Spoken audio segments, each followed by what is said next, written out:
Hello friend, welcome back to my YouTube channel. Friends, इस video के माध्यम से मैं जो प्यून का पेपर हुआ है, जो पीएससी द्वारा लिया गया था आज 25 सितंबर के, उसका सॉल्वर की बताऊंगा, यानी आंसर। सबसे पहले अपन हिंदी का देखते हैं। तो हिंदी के फर्स्ट क्वेश्चन है, स्वरों और व्यंजनों का वर्गीकरण संबंधित है।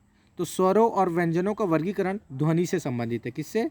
ध्वनि से। मैं एक चीज़ और बता देता हूँ फ्रेंड, मैं अपने टेलीग्राम का लिंक दे दिया हूँ और इसमें पूरा टेलीग्राम में मैं कंफर्म बताऊंगा। इसका पूरा आंसर जो है वह वॉलपेपर के माध्यम से सेंड कर लूँगा, तो जिसको कन्फ्यूज होगा वहाँ जाके देख सकते हैं। अगला क्वेश्चन देखते हैं, निम्न में से कौन सा व्यक्तिवाचक संज्ञा है? तो व्यक्तिवाचक संज्ञा जो रायपुर जो है वह व्यक्तिवाचक संज्ञा है। क्या है? रायपुर व्यक्तिवाचक संज्ञा है। मुझे आम खाना अच्छा लगता है। अगला क्वेश्चन क्या है?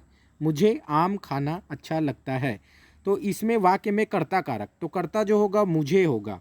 किसके द्वारा आम खाया गया? हम, यानी मुझे अपने द्वारा आम खाया गया, ये बताया गया है वाक्य में, इसलिए स्त्रीलिंग वाचक शब्द है।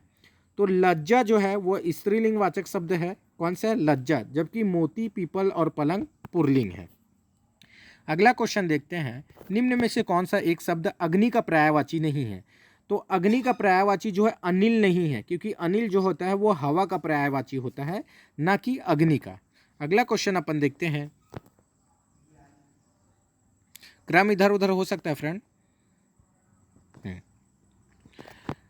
निम्न में से कौन सा एक शब्द अशुद्ध है? तो अशुद्ध शब्द को बताना है, तो अशुद्ध शब्द इसमें कौन सा है? तो इसका अशुद्ध वाक्य होगा अंधिकार। समझ, क्या होगा? अंधिकार। इसका अनाधिकार होता है। अधिकार का जो विलोम शब्द अगर आप देखेंगे तो अनाधिकार, ना में आ की मात्रा आएगी। समझे? मैं टेलीग्राम में इसका पूरा डिटेल से डाल दूंगा, वहां से जाके देख सकते हैं। अगला क्वेश्चन देखते हैं, निम्न में से कौन सा अवयवी भाव समास है? तो अवयवी भाव समास कौन सा है? प्रतिदिन, दिन पे दिन, प्रतिदिन जो है अवयवी भाव समास है। दिन, दिन रात जिस समास का उदाहरण वह है। तो दिन और रात किसका उदाहरण है? द्वंद्व समाज का उदाहरण है दिन और रात। किसका? द्वंद्व और समाज का उदाहरण है दिन और रात। अगला क्वेश्चन देखते हैं, हिंदी भाषा का विकास जिस बोली से हुआ है वह है। तो हिंदी भाषा का विकास जो है खड़ी बोली से हुआ है। किससे? हिंदी भाषा का विकास खड़ी बोली से हुआ है।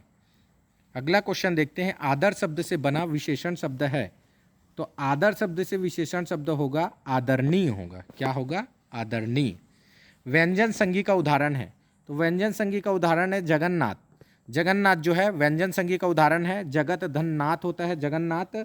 समझे? ये मैं आपको बता देता हूँ, कई जन इसमें बोलेंगे कि ये छंदोबद्ध या फिर विद्यालय होगा। तो विद्यालय जो है वह स्वर संधि का उदाहरण है, तो जगन्नाथ होगा। इसमें कन्फर्म आंसर बता रहा हूँ, इसका आंसर होगा जगन्नाथ।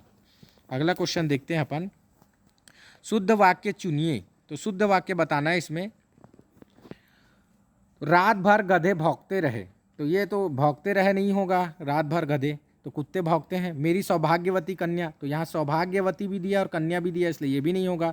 सोना बहुमूल्य धातु है, तो बहुमूल्य ये नहीं होना चाहिए। रमा पुस्तक पढ़ी, तो रमा पुस्तक पढ़ी जो इसका सही आंसर होगा।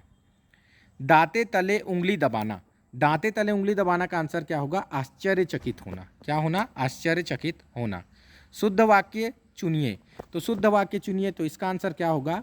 आप हमारा घर आना, ये तो नहीं होगा। आप हमारे घर आना, ये भी नहीं होगा।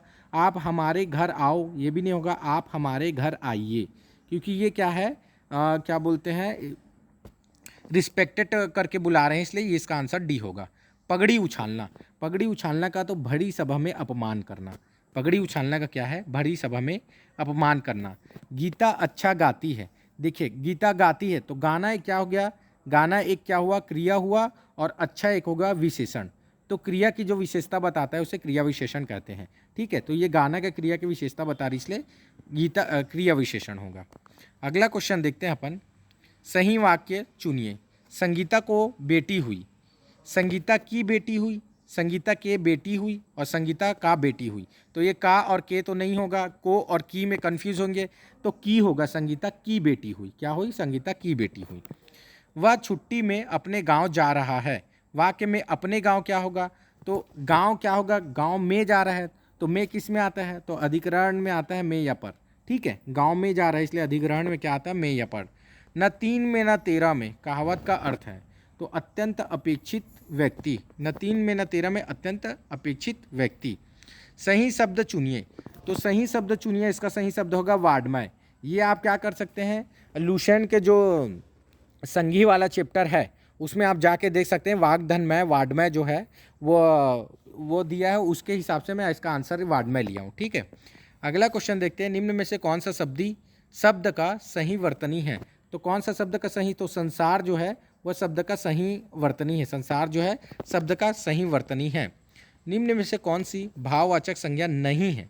तो भाववाचक संज्ञा नहीं है पूछा है फ्रेंड, तो मैं आपको बता दूं, सुंदर से सौंदर्य होगा, सुंदर से सुंदरता भी होगा, और भव्य से भव्यता होगा, जबकि सुंदर नहीं होगा। ठीक है, सुंदर भाववाचक संज्ञा नहीं होगा, सुंदर से सौंदर्य और सुंदरता ये भाववाचक संज्ञा होगा। अगला क्वेश्चन देखते हैं, चंद्रमा का पर्यायवाची शब्द नहीं है। तो शशि है, शशधर है और शशांक है, शशिधर नहीं है। शशिधर यानी क्या होगा, शंकर को बोला जाता है शशिधर, इसलिए शशिधर नहीं होगा। अब अगला क्वेश्चन और देखते हैं, पेड़ से पत्ते गिरते हैं, निम्न में से कौन सा कारक है। तो पेड़ से पत्ते गिरते हैं, अलगाव का भाग है, कर्ता ने कर्म को करण से, तो इसका आंसर क्या होगा, अपदान। आप लुसेंट में जाके देख सकते हैं, लुसेंट में सेम एग्जाम्पल बताया गया है, पेड़ से पत्ते गिरते हैं को सेम एग्जाम्पल बताया गया है। 8वां नंबर चैप्टर बता देता हूं मैं आपको, वहां से जाके देख सकते हैं। अनिश्चयवाचक सर्वनाम जो है, कोई कुछ दो इसके एग्जाम्पल रहते हैं अनिश्चयवाचक सर्वनाम के, ये भी लुसेंट में दिया है, आप देख सकते हैं। बादल, बादल निम्न में से कौन सा पर्यायवाची शब्द है। तो वारिद जो है बादल का पर्यायवाची शब्द है, जो लुसेंट में दिया है, आप वहाँ से जाके देख सकते हैं, या कहीं भी नेट में भी सर्च कर सकते हैं, आपको दिख जाएगा। क्रमवाचक विशेषण जो है, तो दूसरा जो है क्रमवाचक विशेषण है, ये भी 8 नंबर चैप्टर में लुसेंट के जाके देख सकते हैं, वहाँ विशेषण वाले चैप्टर में आपको दे चुका है। अगला क्वेश्चन देखते हैं, निम्नलिखित में से कौन सा एक भाववाचक संज्ञा है। तो कौन सा भाववाचक संज्ञा है, तो मिठास जो है वो भाववाचक संज्ञा है। कौन सा, मिठास भाववाचक संज्ञा है। निम्नलिखित विलोम शब्दों के जोड़ों में से कौन सा एक गलत है। तो कौन सा गलत है, देखिए गत का तो विगत होता ही है, जागरण का निंदा भी होता है, चर का अचर, आगमन का प्रस्थान, आगमन का प्रस्थान नहीं होता फ्रेंड, तो ये आगमन का गलत होगा, ये आंसर विलोमार्थी शब्द गलत होगा। ठीक है, सेम एग्जाम्पल दिया लुसेंट में, आप जाके देख सकते हैं। तत्सम तद्भव के जोड़ों में से कौन सा एक गलत है। तो तत्सम तद्भव के जोड़ों में से कौन सा एक गलत है।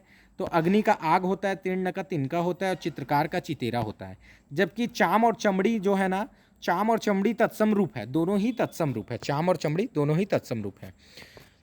तो ये हिंदी के क्वेश्चन थे फ्रेंड्स, इसके बाद मैं जीके के डालूंगा, फिर छत्तीसगढ़ी, फिर और भी जो क्वेश्चन है उसको डालूंगा फ्रेंड। तो मेरा वीडियो अच्छा लगा होगा तो वीडियो को शेयर कीजिएगा, लाइक कीजिएगा, और चैनल को सब्सक्राइब करना ना भूलें। जय हिंद, जय भारत।